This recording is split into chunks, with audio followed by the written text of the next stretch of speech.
अस्सलाम वालेकुम दोस्तों, मुझे चैनल टाइम इज़ किंग ते भली कार चाहूँ था।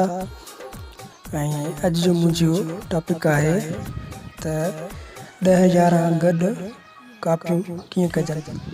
तव्हां वीडियो कॉपी कंदा हूंदव, उन जी लिंक कॉपी कंदा हूंदव त हिकिड़ी कंदा हूंदव, पर मां तव्हांखे अॼु ॾसींदुसि त 10 लिंक के कीअं गॾु कॉपी कजे।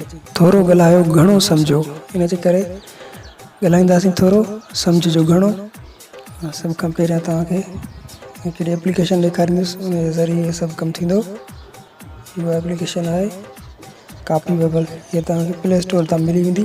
वधीक मां हिन जी लिंक पंहिंजे डिस्क्रिप्शन में बि तव्हांखे ॾेई थो छॾियां, तव्हां उतां ई हिनखे डाउनलोड कजो। त हिन ते क्लिक कयो,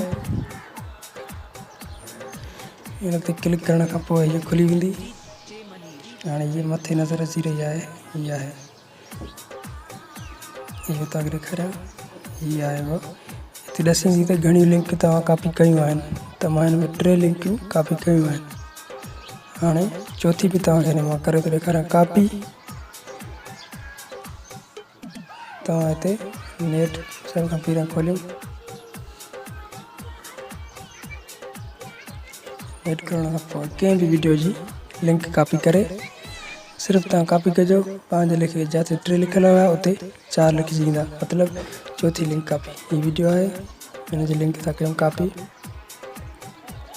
हाणे मथां जेको कॉपी लिखियल आहे तव्हांखे सिर्फ़ु इन ते क्लिक करिणो आहे। हिते तव्हां क्लिक कयो, इन ते क्लिक करण खां पोइ हीअ लिंक वई हली वॾे।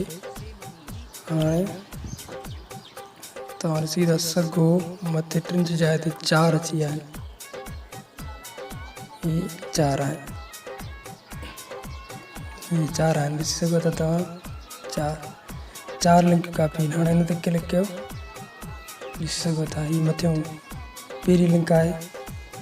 तव्हां हिन ते इनखे खणण था चाहियो त तव्हांखे हिते क्लिक करिणो आहे। हिते जे तव्हां हिनखे खणण था चाहियो हिन लिंक खे, त हिते जहिड़ी तरह सां हिनखे खणण था चाहियो त हिते जे हिन खां हेठों त पोइ हेठी लिंक आहे। अहिड़ी तरह सां कम कंदी आहे ये कॉपी बबल एप्लीकेशन। बेहतरीन एप्लीकेशन आहे।